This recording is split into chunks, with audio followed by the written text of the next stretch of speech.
Let us start the discussion of what is comparative advantage का theory. थोड़ा सा ध्यान लगाने वाली बात है। सपोज करते हैं इंडिया कनाडा हमने दो कंट्रीज़ कंसिडर किए, 1 kg चावल बनाने हैं, 1 kg चॉकलेट बनानी है। अच्छा, इंडिया को आपको क्या देखने को लग रहा है? राइस भी इंडिया 1 kg राइस 2 लेबर के थ्रू बनवा लेती है, चॉकलेट 3 लेबर के थ्रू।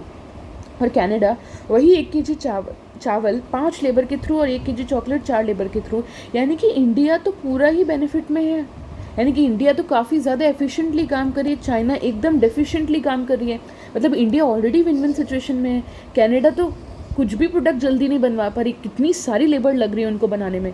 तो ऐसे में क्या होता है ना, बोला जाता है कि country like India which can produce both the goods very efficiently, check करो कौन सा गुड ज़्यादा एफिशिएंटली प्रोड्यूस हो रहा है।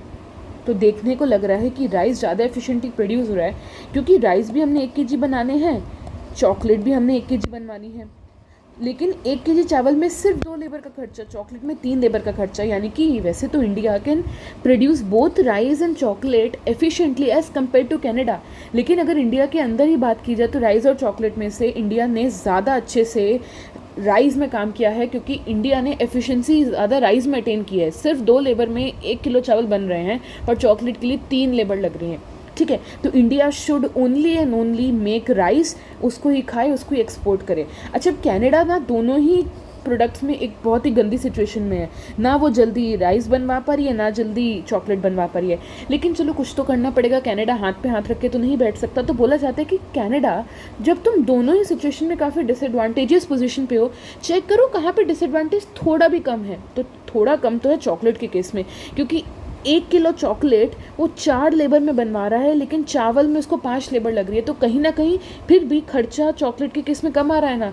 यानी कि वैसे तो दोनों में डिसएडवांटेज है। एज़ कम्पेयर टू इंडिया की बात की जाए तो ये काफ़ी ज़्यादा लेबर ले रहा है कनाडा, लेकिन कहीं ना कहीं अगर कनाडा में सिर्फ कनाडा की अकेली इंडिविजुअली बात की जाए तो राइस से ज़्यादा लेबर वो चॉकलेट में, मतलब राइस में ज़्यादा लेबर ले रहा है, चॉकलेट में कम ले रहा है।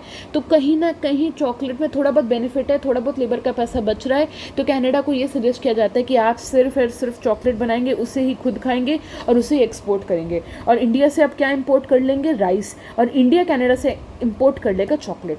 तो ऐसे ही हम लोग को कोई ना कोई सोल्यूशन तो निकालना पड़ेगा, because every country can not be good in all the things. ठीक है, तो ये हमारा कंपैरेटिव एडवांटेज हो गया। अच्छा, एक हमारी आती है हेक्सर-ओलन थ्योरी। हेक्सर-ओलन थ्योरी कुछ नहीं होती है, ये होती है फैक्टर एंडोमेंट थ्योरी। यानी कि जिस कंट्री को जो फैक्टर, जो रिसोर्सेज ज़्यादा क्वांटिटी में मिले हैं, वो उसी को यूज़ करके अपना काम करे। जैसे कि अगर मैं बात करूँ इंडिया लेबर और कैपिटल में से इंडिया काफ़ी ज़्यादा लेबर इंटेंसिव कंट्री है।